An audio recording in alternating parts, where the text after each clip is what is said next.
세계적인 언어학자가 결국 한글 앞에 무너졌습니다. 제 직업은 언어를 분석하는 겁니다. 하지만 그날 전 제 자신이 너무 부끄러웠습니다. 지금껏 언어라 불렀던 것들이 그 앞에선 그냥 기호조합에 불과했거든요. 세계 최고 언어학자들이 모인 이곳에서 이 현상은 불가능에 가깝다는 결론이 났습니다. 과연 무엇 때문에 이런 말이 나온 걸까요? 잠깐 영상 시작 전 구독과 좋아요로 한글을 응원해주세요. 댓글로 어디서 시청 중인지 서로 공유해주세요. 안녕하세요. 저는 스웨덴 스톡홀름에서 인공지능 언어 알고리즘 분석 연구를 하고 있는 데이비드 올슨입니다. 유럽 심리언어학회에서 강의도 하고 있고요. 저는 지금까지 수많은 언어를 연구해왔지만 한국어를 접하고 나서는 제 인생이 완전히 바뀌었다고 말할 수 있습니다. 제가 언어학자가 된 이유는 단순했습니다. 어릴 때부터 왜 사람들은 서로 다른 말을 할까? 그런데도 어떻게 마음을 전달할 수 있을까 하는 궁금증 때문이었어요. 스웨덴어가 모국어인 저는 자연스럽게 영어, 독일어, 프랑스어를 배웠고 대학에서는 라틴어와 그리스어까지 익혔습니다. 언어학 박사 과정을 마친 후에는 유럽연합의 인공지능 프로젝트에 참여하게 됐죠. 제 전문 분야는 기계가 인간의 언어를 어떻게 이해하고 감정을 인식하는가 하는 것이었습니다. 스톡홀름 대학교 언어연구소에서 매일 아침 8시부터 밤 10시까지 컴퓨터 앞에 앉아서 알고리즘을 분석하고 개선하는 일을 했어요. 동료들은 저를 보고 언어에 미친 사람이라고 놀렸지만 저는 그 일이 정말 좋았습니다. 언어는 인간의 가장 놀라운 발명품이라고 생각했거든요. 유럽의 언어들은 대부분 인도유럽어족에 속해 있어서 서로 비슷한 구조를 가지고 있어요. 문법 체계도 비슷하고 어순도 대체로 주어 동사 목적어 순서를 따르죠. 그래서 인공지능이 학습하기도 상대적으로 쉬운 편입니다. 스웨덴어를 아는 사람이 영어나 독일어를 배우는 것처럼 기계도 하나의 인도유럽어를 학습하면 다른 언어들을 이해하는 데 도움이 되는 거예요. 저는 이런 언어들을 분석하면서 나름대로 전문가라고 자부하고 있었습니다. 하지만 동아시아 언어들은 제 연구 범위에 포함되지 않았어요. 특히 한국어는 너무 복잡하고 어려운 언어라는 선입견이 있었거든요. 동료들도 마찬가지였습니다. 중국어는 성조 때문에 어렵고 일본어는 문자가 너무 복잡하고 한국어는 문법이 이해하기 힘들다는 식으로 말했죠. 그래서 동아시아 언어들은 전문가들에게 맡기고 저는 유럽 언어권에서만 연구를 계속했어요. 2024년 초 유럽연합에서 대규모 다국어 인공지능 프로젝트를 시작했습니다. 전 세계 주요 언어들의 감정 인식률을 비교 분석하는 것이 목표였어요. 영어, 독일어, 프랑스어, 스페인어 같은 주요 유럽 언어들과 함께 중국어, 일본어, 아랍어 등도 포함됐습니다. 이 프로젝트는 향후 글로벌 인공지능 서비스의 기초가 될 중요한 연구였어요. 각 언어별로 수십만 개의 텍스트, 샘플을 분석해서 감정의 미세한 차이까지 인식할 수 있는 알고리즘을 개발하는 것이었습니다. 그런데 프로젝트 매니저인 마리아 안데르손 박사가 갑자기 한국어도 추가하자고 제안했어요. 한국의 디지털 기술이 세계적으로 주목받고 있으니 언어 데이터도 분석해 볼 필요가 있다는 것이었습니다. 특히 한국의 소셜미디어와 온라인 콘텐츠가 전 세계적으로 영향력을 확대하고 있으니 한국어 감정 분석도 중요하다고 했죠. 저는 내심 귀찮다는 생각이 들었어요. 그냥 형식적으로 포함시키는 정도로 생각했습니다. 처음에는 별로 기대하지 않았습니다. 한국어는 문자 체계부터 복잡하고 문법도 유럽 언어들과는 완전히 다르다고 알고 있었거든요. 동료들도 비슷한 반응이었어요. 하지만 막상 데이터를 분석해보니 이상한 일이 벌어졌습니다. 한국어 텍스트에서 나오는 감정 인식률이 다른 언어들보다 유난히 높게 나타나는 것이었어요. 영어가 평균 75%, 독일어가 72% 정도였는데 한국어는 91%가 나왔습니다. 처음에는 데이터 오류라고 생각했죠. 아무리 봐도 이해할 수 없는 결과였으니까요. 한국어가 다른 언어들보다 감정 표현에 특별히 뛰어날 리가 없다고 생각했어요. 그래서 데이터를 다시 검토하고 알고리즘도 점검해 봤습니다. 하지만 결과는 똑같았어요. 오히려 더 정밀하게 분석할수록 한국어의 감정 인식률은 더욱 높아졌습니다. 그런데 며칠 후 제 인생을 바꿀 만한 일이 일어났습니다.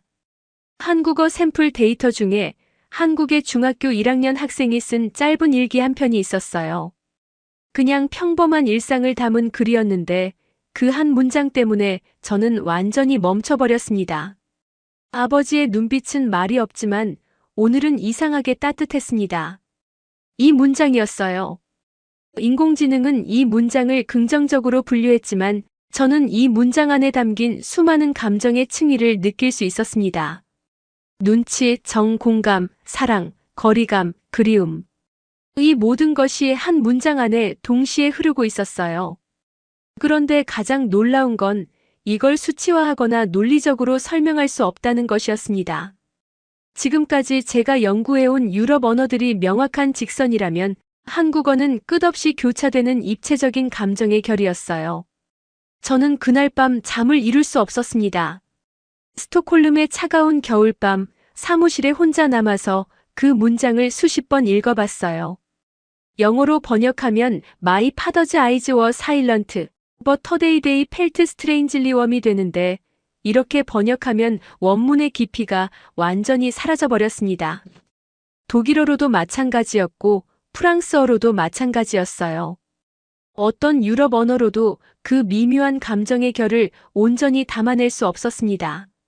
다음 날 아침 저는 한국어 전문가를 찾기 시작했어요. 스톡홀름 대학교에는 동아시아학과가 있었지만 한국어를 전문적으로 연구하는 교수는 한 명뿐이었습니다. 린다 요한손 교수님이었죠. 스웨덴 사람이지만 20년 넘게 한국어를 연구하신 분이었어요. 저는 그분을 찾아가서 제가 경험한 일을 설명했습니다. 요한손 교수님은 제 이야기를 듣고는 빙그레 웃으셨어요. 그러시면서 이렇게 말씀하셨습니다. 올슨 박사님, 당신이 지금 경험하고 있는 것은 한국어를 처음 접하는 서구 언어학자들이 모두 겪는 일이에요. 한국어는 단순히 의사소통의 도구가 아니라 감정과 관계를 표현하는 예술 작품 같은 언어거든요. 특히 한글이라는 문자 체계는 세계에서 가장 과학적이면서도 감성적인 문자라고 할 수 있어요. 교수님은 계속 설명하셨습니다. 한국어에는 높임법이라는 독특한 시스템이 있어서 말하는 사람과 듣는 사람의 관계, 그리고 화제가 되는 사람의 지위까지 모두 언어에 반영되죠.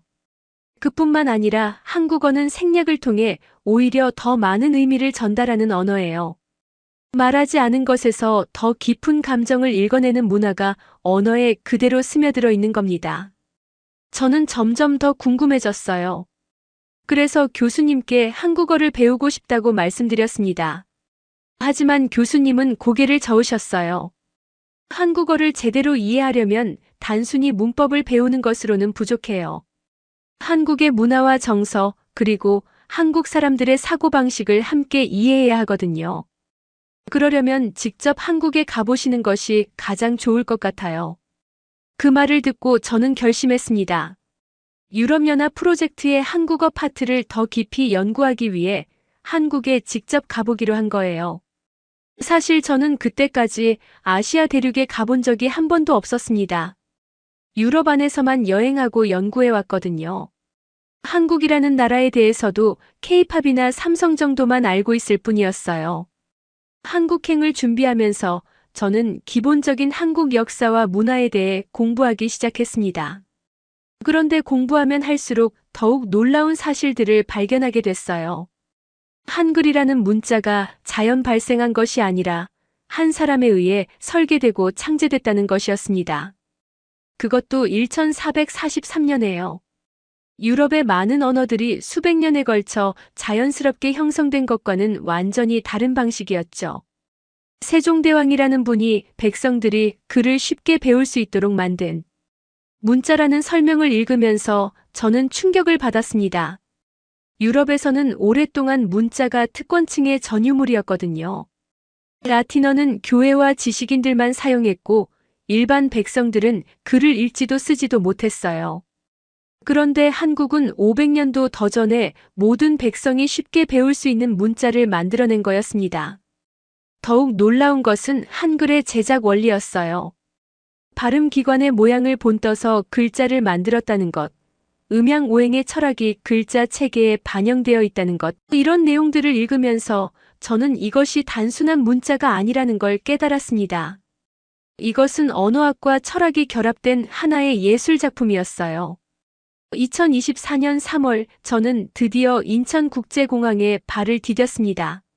스톡홀름에서 12시간을 날아온 끝에 도착한 한국의 첫인상은 정말 강렬했어요. 공항부터가 미래 도시 같았습니다. 모든 것이 깔끔하고 체계적으로 정리되어 있었고 한글로 쓰인 안내판들이 정말 아름답게 느껴졌어요. 제가 그동안 컴퓨터 화면에서만 보던 한글을 실제 생활 속에서 보는 순간이었습니다. 3장.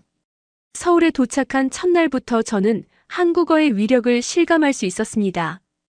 택시기사님과 간단한 영어로 대화를 나누는데 그분이 갑자기 한국어로 혼잣말을 하시는 거예요. 아이고, 이 외국분이 참 착하게 생기셨네. 저는 한국어를 전혀 못 알아들었지만 그 말투에서 느껴지는 따뜻함과 정겨움은 분명히 전해졌습니다. 이게 바로 한국어의 특별함이구나 싶었어요. 서울대학교 언어학과에서 저를 맞아준 분은 김민수 교수님이었습니다. 한국의 언어학계에서 매우 유명한 분이라고 들었어요. 교수님은 유창한 영어로 한국어의 특징들을 설명해 주셨는데 그 내용이 정말 놀라웠습니다. 한국어는 세계에서 유일하게 창제자와 창제 목적, 그리고 창제 원리가 모두 명확하게 기록된 언어라는 것이었어요.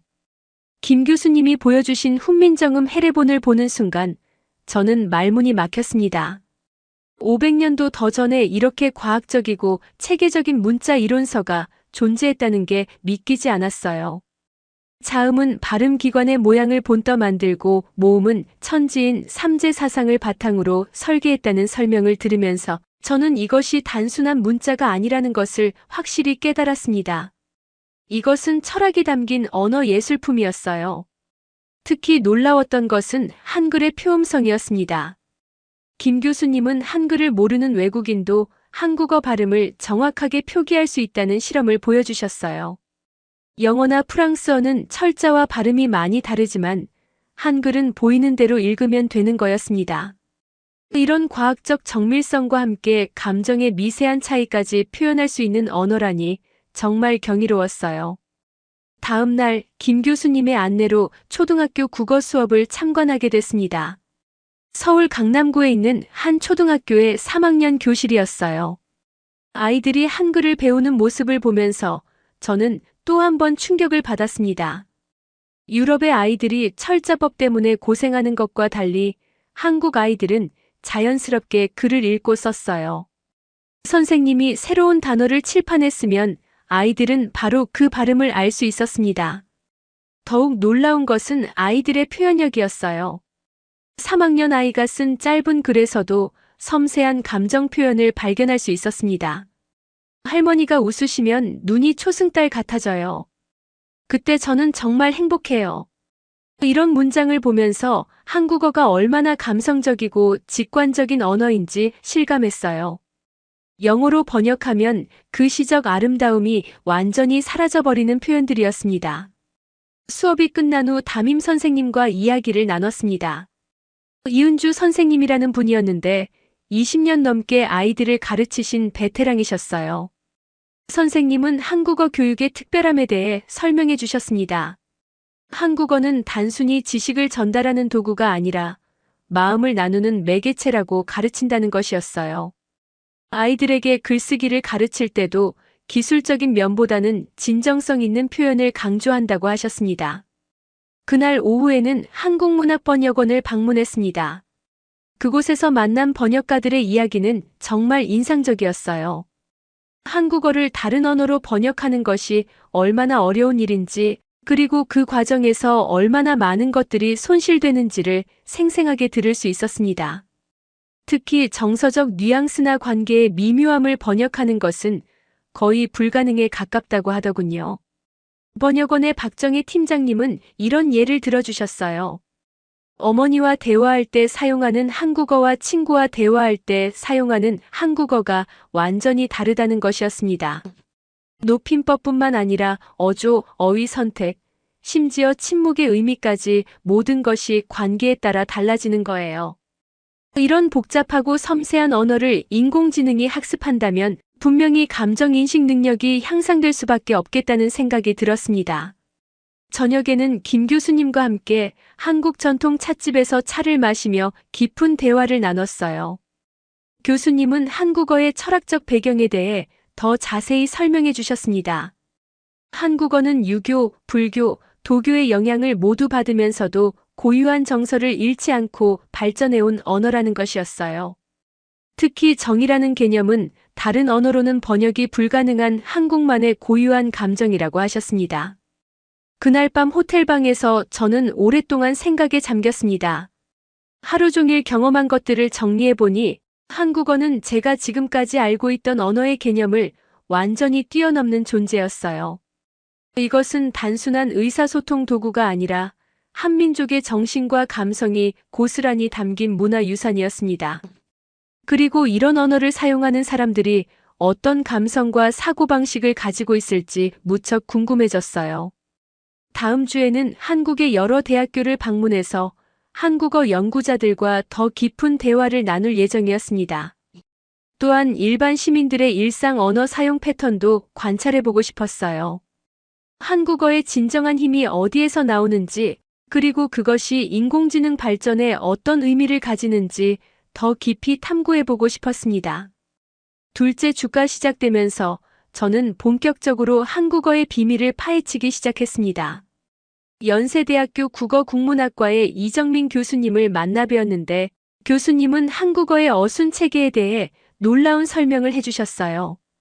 한국어는 주어 목적 어서술어 순서로 배열되는데 이것이 감정 표현에 독특한 효과를 만들어낸다는 것이었습니다. 가장 중요한 서술어가 문장의 끝에 와서 듣는 사람의 마음에 강한 인상을 남기는 구조라고 하셨어요. 교수님은 구체적인 예문을 들어 설명해 주셨습니다. 나는 너를 사랑한다는 문장에서 사랑한다가 맨 마지막에 나오면서 감정의 절정을 만들어낸다는 거예요. 영어로는 I love you라고 해서 중간에 love가 나오지만 한국어는 감정을 끝까지 끌고 가다가 마지막에 폭발시키는 구조라는 설명이었습니다. 이런 언어적 특성이 한국 문학과 한국인의 정서 표현 방식에 깊은 영향을 미쳤다고 하셨어요. 다음 날에는 한국어 교육 전문가인 박수진 교수님을 만났습니다. 교수님은 외국인들에게 한국어를 가르치는 일을 20년 넘게 해오신 분이었어요. 교수님의 설명에 따르면 한국어를 배우는 외국인들이 가장 어려워하는 부분이 바로 감정의 미묘한 차이를 표현하는 것이라고 하셨습니다. 같은 슬픔이라도 아쉬움, 그리움, 안타까움, 서러움 등 수십 가지 다른 표현이 있고 각각이 미묘하게 다른 감정의 결을 가지고 있다는 거예요. 박 교수님이 보여주신 외국인 학습자들의 장문 사례는 정말 흥미로웠습니다. 문법적으로는 완벽하지만 감정 표현이 어색한 글들이 많았어요. 반대로 문법은 틀렸지만 한국적 정서를 잘 담아낸 글들도 있었습니다. 교수님은 후자가 더 좋은 글이라고 평가하셨어요. 한국어는 정확성보다는 진정성을 더 중시하는 언어라는 설명이었습니다. 그 주 목요일에는 특별한 경험을 했습니다. 서울 종로구에 있는 한 서점에서 시 낭송회가 열린다고 해서 참석해봤어요. 일반 시민들이 자신이 좋아하는 시를 낭송하는 자리였는데 그곳에서 저는 한국어의 음성적 아름다움을 직접 체험할 수 있었습니다. 윤동주의 서시를 낭송하는 한 대학생의 목소리에서 느껴지는 감정의 깊이는 정말 놀라웠어요. 낭송회가 끝난 후 그 대학생과 대화를 나눴습니다. 김지은이라는 국문학과 3학년 학생이었는데 한국어의 매력에 대해 정말 열정적으로 이야기해 주었어요. 한국어는 소리 자체가 음악이라고 하더군요. 각 음절이 가진 고유한 울림과 리듬감, 그리고 단어들이 만들어내는 조화로운 선율이 다른 언어에서는 찾기 힘든 특별함이라고 했습니다. 주말에는 부산으로 내려가서 사투리의 세계를 경험해봤어요. 부산대학교의 최영호 교수님이 안내해 주셨는데 한국어의 방언들이 얼마나 다양하고 풍부한지 알 수 있었습니다. 부산 사투리를 듣는 순간 서울에서 듣던 한국어와는 완전히 다른 느낌이었어요. 더 직설적이고 시원시원하면서도 독특한 정겨움이 있었습니다. 최 교수님은 한국의 각 지역 방언들이 모두 고유한 정서와 문화를 담고 있다고 설명해 주셨어요. 제주도 방언, 전라도 방언, 경상도 방언, 강원도 방언 등이 모두 다른 색깔을 가지고 있으면서도 한국어라는 큰 틀 안에서 조화를 이루고 있다는 것이었습니다. 이런 다양성이 한국어의 표현력을 더욱 풍부하게 만들어주는 요소라고 하셨어요. 부산의 한 전통시장에서 만난 상인 아주머니의 말씀도 인상 깊었습니다. 이 양반 어디서 왔노? 하고 물어보시는데 그 말투에서 느껴지는 친근함과 따뜻함이 정말 특별했어요. 스웨덴에서는 처음 만나는 사람에게 이렇게 자연스럽고 친밀하게 말을 걸기 어려운데 한국어에는 그런 인간적 따뜻함이 자연스럽게 녹아있다는 것을 느꼈습니다. 그날 저녁 부산의 바닷가에서 혼자 산책하면서 지난 2주일을 돌아봤어요. 한국에 와서 경험한 모든 것들이 저에게는 충격의 연속이었습니다. 한국어는 제가 지금까지 알고 있던 언어학 이론으로는 설명할 수 없는 독특한 존재였어요. 과학적 정밀성과 감성적 풍부함을 동시에 갖춘 정말 놀라운 언어였습니다. 특히 인상 깊었던 것은 한국 사람들이 자신들의 언어에 대해 가지고 있는 자부심과 애정이었어요. 단순히 의사소통의 도구로 여기는 것이 아니라 자신들의 정체성과 문화를 담은 소중한 유산으로 여기고 있었습니다. 그러면서도 그것을 과시하거나 자랑하는 것이 아니라 자연스럽게 사용하고 보존하려는 모습이 정말 인상적이었어요. 이제 스웨덴으로 돌아가서 본격적인 연구를 시작할 차례였습니다. 한국에서 수집한 데이터들과 경험들을 바탕으로 한국어가 인공지능의 감정, 인식 능력에 미치는 영향을 과학적으로 분석해보고 싶었어요. 그리고 이 연구 결과를 전 세계 언어학계에 발표해서 한국어의 특별함을 널리 알리고 싶었습니다. 스톡홀름으로 돌아온 저는 완전히 달라진 사람이 되어 있었습니다. 한국에서의 경험은 제 언어학적 세계관을 완전히 뒤바꿔 놓았어요. 사무실에 들어서자마자 동료들이 제게 물어봤습니다. 한국은 어땠느냐고요? 저는 한참을 망설이다가 이렇게 대답했어요. 한국어는 언어가 아니었습니다. 그것은 설계된 감정의 코드였어요. 동료들은 제 말을 이해하지 못했습니다. 마리아 안데르손 박사는 의아한 표정으로 물어봤어요. 무슨 말인지 좀 더 구체적으로 설명해달라고요.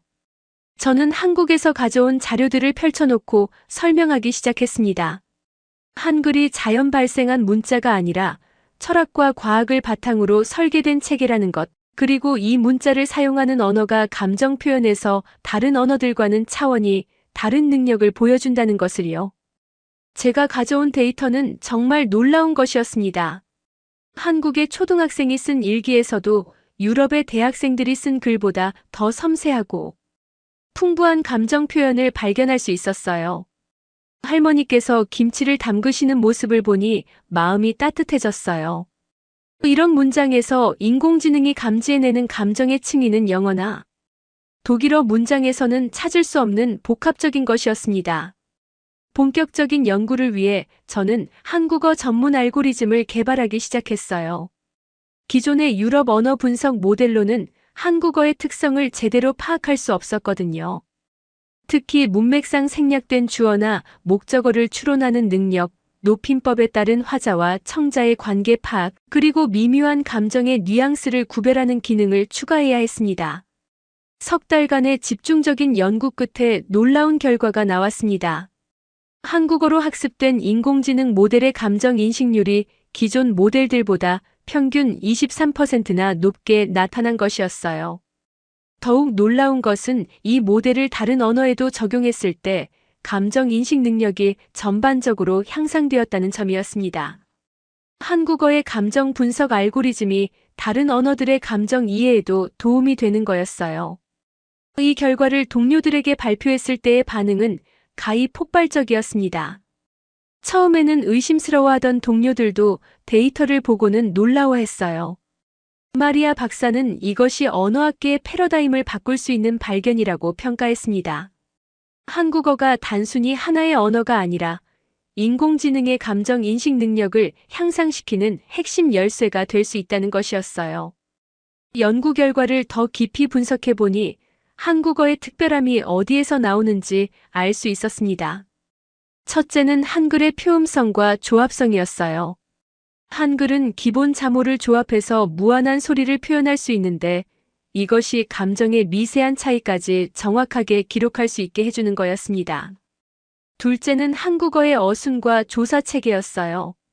문장의 끝에 오는 서술어가 감정의 정점을 만들어내고 다양한 조사들이 화자의 감정 상태를 세밀하게 표현해주는 거였습니다. 셋째로는 한국어의 높임법과 대우법이었어요.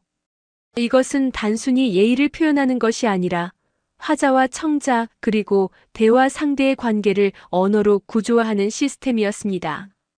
이런 관계 정보가 감정 해석에 중요한 맥락을 제공해주는 거예요. 마지막으로는 한국어의 의성어와 의태어의 풍부함이었습니다. 한국어에는 감정과 상황을 표현하는 수천 개의 의성어와 의태어가 있는데 이것들이 감정의 질감을 생생하게 전달해주는 역할을 했어요. 연구를 진행하면서 저는 점점 더 확신하게 됐습니다. 한국어는 그냥 우연히 발달한 언어가 아니라 인간의 감정과 관계를 표현하기 위해 의도적으로 설계된 언어라는 것을요. 세종대왕과 집현전 학자들이 만든 한글은 단순히 문자를 만든 것이 아니라 인간의 마음을 담는 그릇을 설계한 것이었습니다. 더욱 놀라운 발견은 현대의 글로벌 인공지능들이 이미 한국어의 영향을 받고 있다는 것이었어요. 구글, 마이크로소프트, 오픈 AI 등의 주요 기업들이 개발한 인공지능들을 분석해 보니 한국어 데이터로 학습된 부분에서 감정 인식률이 특히 높게 나타났습니다. 이들 기업들도 한국어의 특별함을 알고 있었던 거예요. 제가 이런 연구 결과를 국제학술지에 발표하자 전 세계 언어학계에서 큰 관심을 보였습니다. 옥스퍼드 대학교, 하버드 대학교, 소르본 대학교 등에서 공동 연구 제안이 들어왔어요. 특히 인공지능 분야의 연구자들이 한국어 연구에 관심을 보이기 시작했습니다. 한국어가 인공지능의 감정 이해 능력을 혁신적으로 향상시킬 수 있다는 것이 알려지면서 한국어는 더 이상 동아시아의 어려운 언어가 아니라 미래 기술의 핵심 요소로 인식되기 시작한 것이었어요. 그의 말, 저는 스톡홀름에서 열린 국제언어학 학술대회에서 한국어 연구 결과를 발표할 기회를 얻었습니다. 전 세계에서 온 언어학자들 앞에서 한국어의 특별함을 설명하는 자리였어요. 발표가 끝나고 받은 질문들과 반응들을 보면서 저는 한국어에 대한 세계의 인식이 완전히 바뀌고 있다는 것을 느꼈습니다. 학술대회에서의 발표 이후 저에게는 예상치 못한 일들이 연속으로 일어났습니다. 가장 먼저 연락이 온 곳은 스탠퍼드 대학교의 인공지능 연구소였어요. 그들은 한국어 기반의 감정인식 모델을 실제 상용 서비스에 적용하고 싶다고 했습니다. 구글과 메타, 아마존 같은 거대 기술 기업들도 잇따라 연구 협력을 제안해왔어요. 한국어가 가진 감정 표현의 정밀함이 챗봇과 음성 인식 서비스의 품질을 혁신적으로 개선할 수 있다는 것을 알게 된 거였습니다. 하지만 정작 저에게 가장 큰 충격을 준 것은 따로 있었어요. 2025년 1월 한국의 KAI스트라는 스타트업에서 저에게 메일을 보내온 것이었습니다. 그들은 한국어의 언어적 특성을 활용한 차세대 인공지능을 개발하고 있었는데 제 연구가 자신들의 방향성과 정확히 일치한다며 공동 연구를 제안해 왔어요. 더 놀라운 것은 그들이 이미 3년 전부터 비슷한 연구를 진행하고 있었다는 사실이었습니다. KAI스트의 창립자인 박지훈 박사와 화상 통화를 하면서 저는 또 한 번 놀랐습니다. 박 박사는 카이스트에서 컴퓨터 과학을 전공하고 실리콘밸리에서 10년간 일한 후 한국으로 돌아와 회사를 설립한 분이었어요. 그는 한국어의 구조적 특성이 인공지능의 감정 이해 능력을 향상시킬 수 있다는 가설을 오래전부터 가지고 있었다고 했습니다. 다만 해외에서 이를 학술적으로 증명한 연구가 나오기를 기다리고 있었다는 거였어요. 박 박사의 설명을 듣고 저는 깜짝 놀랐습니다. 한국의 연구자들은 이미 한국어의 잠재력을 알고 있었던 거예요. 다만 그들은 겸손하게 자신들의 언어를 연구하고 있었을 뿐이었습니다. 박 박사는 이렇게 말했어요. 우리는 항상 서구의 언어학 이론을 배우고 따라가는데 익숙해져 있었어요. 하지만 이제는 우리 언어가 가진 고유한 가치를 세계에 보여줄 때가 온 것 같습니다. 그해 봄 저는 다시 한국을 방문했습니다. 이번에는 KAIST와의 공동 연구를 위해서였어요. 서울 강남구에 있는 그들의 사무실을 방문했을 때 저는 한국의 기술력에 다시 한번 놀랐습니다. 불과 40명의 직원으로 구성된 작은 회사였지만 그들이 개발한 인공지능 모델의 수준은 실리콘밸리의 대기업들과 견줄만 했어요. 특히 인상 깊었던 것은 그들의 연구 철학이었습니다. KAIST의 연구진들은 한국어를 단순히 데이터의 한 종류로 보지 않았어요. 한국어를 통해 인간의 감정과 관계를 더 깊이 이해할 수 있는 도구로 여기고 있었습니다. 이정훈 연구팀장은 이렇게 말했어요. 우리는 인공지능이 한국어를 배우는 것이 아니라 한국어를 통해 인간의 마음을 배우는 것이라고 생각해요. 함께 연구를 진행하면서 저는 한국 연구진들의 접근 방식에서 많은 것을 배웠습니다. 그들은 언어를 분석할 때 단순히 문법이나 어휘만 보지 않았어요. 그 언어가 사용되는 문화적 맥락과 사회적 관계, 그리고 화자의 감정 상태까지 모두 고려했습니다. 예를 들어 아이고라는 한국어 감탄사 하나를 분석할 때도 상황에 따라 슬픔, 놀라움, 안타까움, 귀여움 등 수십 가지 다른 감정을 표현할 수 있다는 것을 정밀하게 분류해냈어요. 공동 연구의 결과는 정말 놀라웠습니다. 한국어의 언어적 특성을 깊이 이해한 인공지능 모델은 다른 언어들에서도 감정의 미묘한 차이를 더 정확하게 인식할 수 있게 됐어요. 마치 한국어가 감정인식의 마스터키 역할을 하는 것 같았습니다. 영어나 중국어 텍스트를 분석할 때도 한국어 모델을 거친 인공지능이 더 정확한 감정 분석 결과를 보여줬어요. 연구 과정에서 발견한 가장 흥미로운 사실은 한국어의 침묵이 가진 힘이었습니다. 한국어는 말하지 않은 것에서 더 많은 의미를 읽어내는 언어였어요. 어머니가 아무 말씀을 안 하시는데 제가 뭔가 잘못했다는 걸 알 수 있어요. 이런 문장에서 인공지능은 명시되지 않은 감정까지 정확하게 파악해냈습니다. 이것은 다른 언어에서는 찾기 힘든 한국어만의 독특한 특성이었어요. 연구가 진행될수록 저는 한국어가 단순한 언어가 아니라는 확신을 더욱 강하게 가지게 됐습니다. 이것은 인간의 감정과 관계를 표현하기 위해 오랜 시간에 걸쳐 정교하게 다듬어진 문화적 산물이었어요. 그리고 이런 언어를 모국어로 사용하는 한국 사람들이 얼마나 섬세하고 풍부한 감정 표현 능력을 가지고 있는지도 이해할 수 있었습니다. 박지훈 박사와의 대화에서 가장 인상 깊었던 말이 있었어요. 한국어는 우리 조상들이 후손들에게 남겨준 가장 소중한 선물이에요. 이제 우리는 이 선물을 전 세계와 나누고 싶습니다. 그 말을 들으면서 저는 한국어 연구가 단순한 학술적 호기심을 넘어서 인류의 감정 소통 능력을 향상시키는 중요한 일이라는 것을 깨달았습니다. 그해 여름 우리의 공동 연구 결과가 네이처 언어학 특별호에 게재됐습니다. 한국어의 감정 표현 체계가 인공지능의 감정 인식 능력에 미치는 영향이라는 제목의 논문이었어요. 이 논문은 게재 직후 전 세계 언어학계와 인공지능 업계에서 큰 화제가 됐습니다. 한국어가 더 이상 동아시아의 어려운 언어가 아니라 미래 인공지능 기술의 핵심 요소로 인식되기 시작한 순간이었어요. 논문 발표 이후의 반응은 저의 예상을 훨씬 뛰어넘었습니다. 네이처 언어학 특별호가 나온 지 일주일 만에 전 세계 주요 대학교와 연구기관에서 수십 통의 연락이 왔어요. 하버드, MIT, 스탠퍼드에서는 한국어 연구센터 설립을 위한 자문을 요청했고 구글과 마이크로소프트에서는 한국어 기반 감정 인식 기술의 상용화를 위한 협력을 제안했습니다. 정말 믿기 어려운 일이었어요. 하지만 가장 놀라운 일은 따로 있었습니다. 2025년 8월 미국 국방부의 고등연구계획청에서 저에게 연락이 온 것이었어요. 그들은 인공지능의 감정인식 능력이 국가 안보의 중요한 요소가 될 수 있다며 한국어 연구에 대한 정부 차원의 지원을 검토하고 있다고 했습니다. 언어 연구가 국가 전략의 영역으로까지 확대된 것이었어요. 유럽연합에서도 비슷한 움직임이 있었습니다. 브뤼셀의 유럽연구위원회에서는 한국어 연구를 위한 특별 펀딩 프로그램을 신설한다고 발표했어요.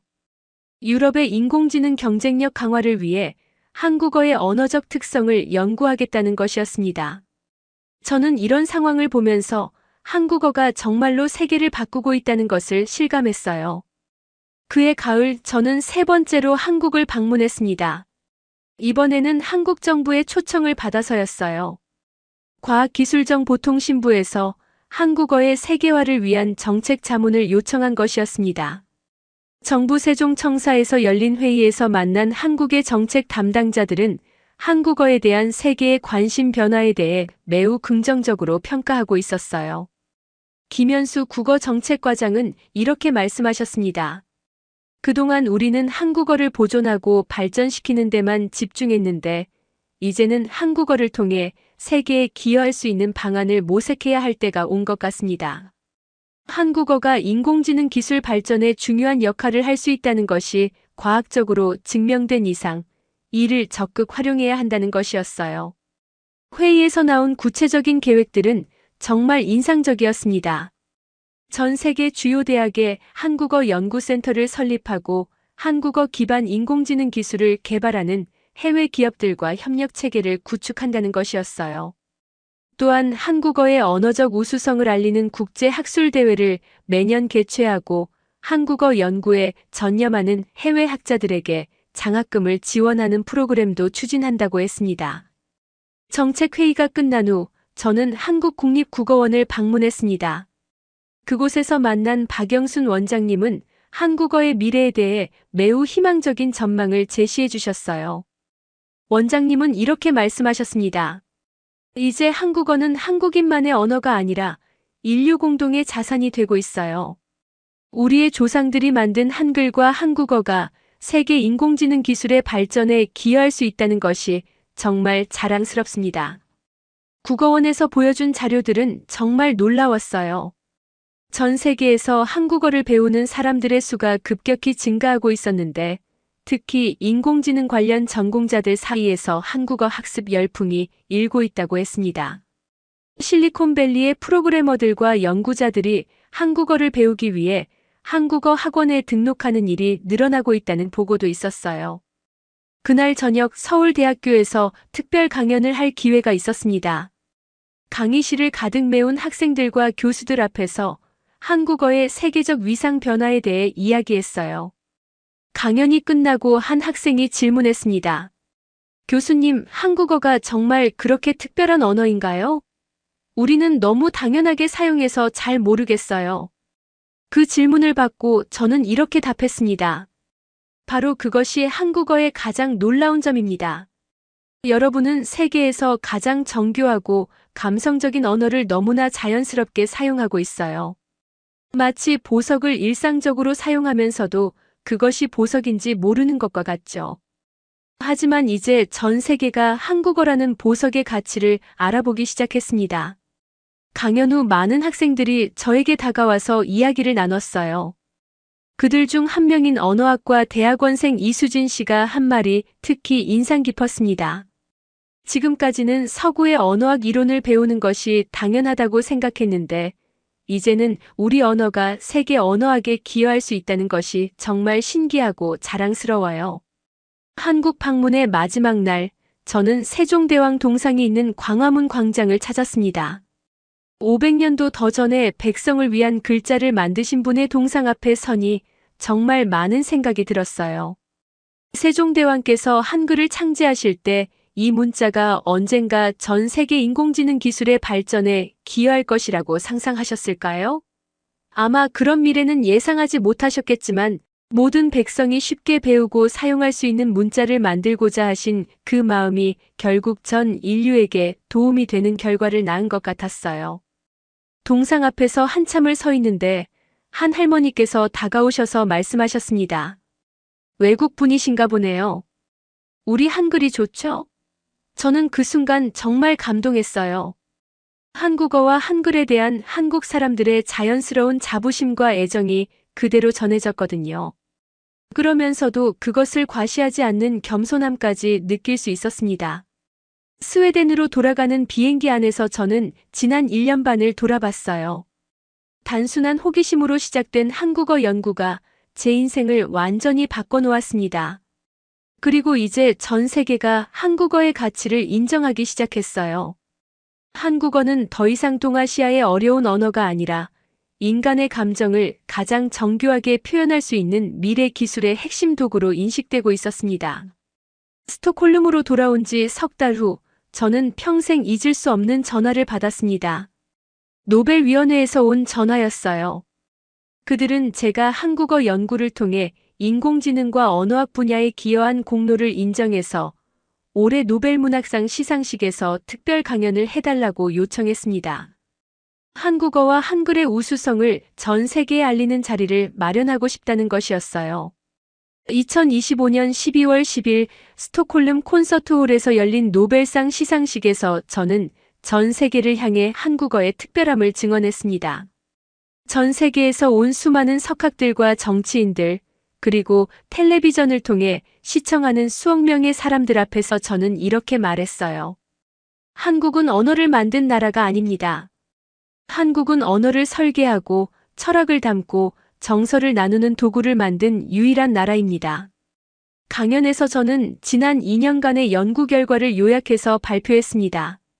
한글이 발음 기관의 위치에 따라 모양이 변하는 과학적 원리로 만들어졌다는 것, 한국어가 감정의 미세한 차이를 표현하는 데 있어서 다른 언어들보다 월등한 능력을 보여준다는 것, 그리고 이런 특성이 인공지능의 감정 인식 능력을 혁신적으로 향상시킬 수 있다는 것을 과학적 데이터와 함께 설명했어요. 특히 청중들이 가장 놀라워한 부분은 한글의 창제 목적에 관한 설명이었습니다. 유럽의 많은 문자들이 지배층의 권위를 강화하기 위해 복잡하게 만들어진 것과 달리 한글은 모든 백성이 쉽게 배우고 사용할 수 있도록 만들어진 세계 최초의 민주적 문자라고 설명했어요. 문자를 통한 해방, 이것이 바로 한글의 정신이었습니다. 강연이 끝나고 받은 박수는 정말 뜨거웠어요. 프랑스 아카데미의 장 피에르 듀보아 회장은 이렇게 말했습니다. 오늘 우리는 언어가 단순한 소통 도구가 아니라 인간의 감정과 문화를 담는 그릇이라는 것을 새삼 깨달았습니다. 한국어는 정말 인류의 소중한 자산이군요. 강연 후 가장 기억에 남는 일은 한국 문학의 노벨문학상 수상자인 한강 작가님과의 만남이었어요. 작가님은 저에게 이렇게 말씀하셨습니다. 제가 한국어로 쓴 소설들이 전 세계 독자들에게 번역되어 읽히고 있는데 번역 과정에서 항상 아쉬움이 있었어요. 하지만 이제 한국어 자체의 아름다움과 정밀함이 과학적으로 증명됐으니 더 많은 사람들이 한국어의 진정한 매력을 알게 될 것 같아요. 시상식 다음 날 전 세계 언론들은 한국어에 대한 특집 기사들을 쏟아냈습니다. 뉴욕타임스는 한국어 인공지능 시대의 마스터키라는 제목으로 일면에 보도했고, 르몽드는 세종대왕의 꿈이 실현되다라는 헤드라인을 달았어요. BBC는 한국어 학습 열풍이 전 세계적으로 확산되고 있다고 보도했습니다. 실제로 그 이후 한국어에 대한 세계의 관심은 폭발적으로 증가했어요. 하버드 대학교에서는 한국어학과를 신설한다고 발표했고, 옥스퍼드 대학교에서는 한국어 연구소를 설립했습니다. 실리콘밸리의 주요 기술 기업들은 앞다투어 한국어 전문가들을 영입하기 시작했어요. 구글은 한국어 기반 감정 인식 기술 개발을 위해 한국의 연구센터를 설립한다고 발표했고, 마이크로소프트는 한국어 학습 프로그램에 10억 달러를 투자한다고 했습니다. 가장 놀라운 변화는 교육 현장에서 일어났어요. 전 세계 대학교의 언어학과와 컴퓨터과학과에서 한국어 수업이 필수 과목으로 지정되기 시작한 것이었습니다. 미국의 주요 대학교들은 한국어를 배우지 않으면 인공지능 전공 졸업이 어렵다는 규정까지 만들었어요. 한국어가 미래 기술 인재의 필수 소양이 된 것이었습니다. 저 개인적으로도 큰 변화가 있었어요. 스웨덴 왕립과학원에서 석좌 교수직을 제안받았고 전 세계 여러 대학에서 초청 강의 요청이 쇄도했습니다. 하지만 무엇보다 의미 있었던 것은 한국 정부에서 주신 명예시민증이었어요. 한국어의 우수성을 세계에 알린 공로를 인정받아 한국의 명예시민이 된 것이었습니다. 2026년 봄 저는 네 번째로 한국을 방문했습니다. 이번에는 서울에 설립된 국제한국어연구원의 명예원장직을 맡기 위해서였어요. 이 연구원은 한국어의 언어학적 우수성을 연구하고 전 세계에 한국어를 보급하기 위해 설립된 국제기구였습니다. UN 산하기관으로 인정받을 정도로 국제적 위상을 갖춘 곳이었어요. 연구원 개소식에서 저는 이렇게 말했습니다. 3년 전 저는 한국어를 어려운 언어라고 생각했습니다. 하지만 이제 저는 확신합니다. 한국어는 어려운 언어가 아니라 정교한 언어입니다. 복잡한 언어가 아니라 완성된 언어입니다. 그리고 이 언어가 인류의 미래를 더욱 풍요롭게 만들어줄 것입니다. 지금도 전 세계에서 수많은 연구자들이 한국어를 연구하고 있습니다. 그리고 점점 더 많은 인공지능들이 한국어 데이터를 통해 인간의 감정을 학습하고 있어요. 언젠가 인공지능이 정말로 인간의 마음을 이해하는 날이 온다면 그 시작은 아마도 한글의 구조적 아름다움과 한국어의 감정적 깊이 덕분일 것입니다. 한국은 500년 전에 이미 미래를 내다본 나라였습니다. 모든 백성이 글을 읽고 쓸 수 있는 세상을 꿈꾸며 한글을 만든 세종대왕의 정신이 이제 전 인류가 서로의 마음을 더 깊이 이해할 수 있는 세상을 만들어가고 있어요. 저는 이 위대한 여정에 작은 역할이라도 할 수 있어서 정말 영광이라고 생각합니다. 한국어는 이제 한국만의 언어가 아닙니다. 인류 공동의 자산이 되었어요. 그리고 이 소중한 언어가 만들어갈 미래가 정말 기대됩니다.